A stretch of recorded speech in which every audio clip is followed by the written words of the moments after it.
गांव में एक बुढ़िया अपनी बेटे बहू और बीमार पति के साथ रहती थी। उसे आंखों से नहीं दिखाई देता था। वह बुढ़िया गणेश जी की परम भक्त थी। नित्य ही वे गणेश जी की पूजा भक्ति बड़ी श्रद्धा से किया करती थी। एक दिन उसकी भक्ति से प्रसन्न होकर गणेश जी उसके सामने प्रकट हो गए और बुढ़िया से वरदान मांगने को कहा। बुढ़िया गणेश जी के दर्शन करके बहुत खुश हो गई। उसने कहा कि प्रभु, आपके दर्शन करके मैं तो संतुष्ट हो गई। अब तो मांगने के लिए कुछ रहा ही नहीं। लेकिन गणेश जी बोले कि मेरे दर्शन निरर्थक नहीं हो सकते, अतः तुम्हें कुछ तो मांगना ही पड़ेगा। तब वह बुढ़िया बोली कि मुझे कुछ भी समझ में नहीं आ रहा कि मुझे क्या मांगना चाहिए। तब गणेश जी बोले कि ठीक है, मैं कल फिर आऊंगा।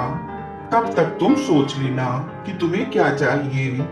और वह अंदर ध्यान हो गई। बुढ़िया ने अपने बेटे से वरदान वाली बात की तो उसके बेटे ने कहा कि सोचना क्या है माँ, धन मांग लो ना। फिर उसने अपनी बहू से बात की तो बहू ने कहा कि माँ पोता मांग लो। फिर बुढ़िया ने यही बात अपने बीमार पति से भी कही तो उसने कहा कि मेरे लिए अच्छी सेहत मांग लो। बुढ़िया ने सभी की बात सुनी, परंतु उसे कुछ समझ में नहीं आ रहा था। उसने सोचा कि चलो एक बार पड़ोसन से भी पूछ के देख लेती हूँ। तो उसकी पड़ोसन ने कहा कि तुम किसी और से कुछ मत पूछो, अपने लिए आंखें क्यों नहीं मांग लेती हो। बुढ़िया पूरी रात सोचती रही। सुबह पूजा के वक्त गणेश जी फिर से आ गए और बुढ़िया से वर मांगने को कहा। तो बुढ़िया ने कहा कि हे गणेश जी, मैं अपने पोते को उसके दादा की गोद में सोने के झूले पर झूलता हुआ देखूं और दादा पोते को खूब मस्ती करते हुए देखूं।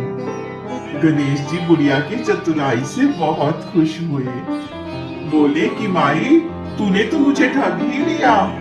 एक ही वरदान में सबके लिए सब कुछ मांग लिया। बेटे के लिए धन, बहू के लिए बेटा, पति के लिए सेहत और खुद के लिए आंखें। वाह, मैं तुम्हारी चतुराई से बहुत खुश हो गया। ये कहकर गणेश जी अंतर्धान हो गए।